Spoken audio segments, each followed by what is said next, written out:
Right, here's one of the most common mistakes I see from learners every day. It's essentially putting a short ending at the end of a long verb, especially in the CV here, so the passive or the mochnílach, the conditional. Good example would be it is finished, creature A. Creature A. So what's wrong here? Well, if I say creature A in the passive, it's the same thing as me saying creachen me for I finish. So we need to think about the original tenses, which there's a good chance you'll know already. So I finish would be creachnían me. I'm not just going to say it's a long verb, so I need the long ending. And then that gives me the shape and structure to copy over to the present series here. So creachnían me, I finish. Creachníachir A for it is finished, when we don't know who is finishing it.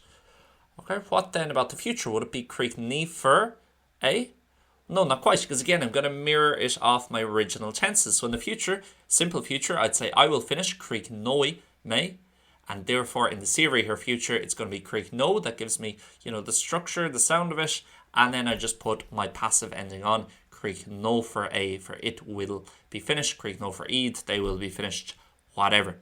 The mochnílach then doesn't have past, present, future, so you don't kind of mirror it off the tenses, you mirror it off the future. If I say I will get up, I'll say I roi me, therefore I would get up, I rohin.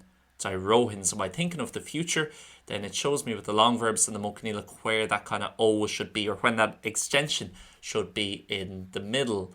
I will buy, ceannói me, so therefore if I'm saying you would buy, it's going to be ceannófá. I'm never going to say ceannfá by itself. Long verbs, long endings, short verbs, short endings.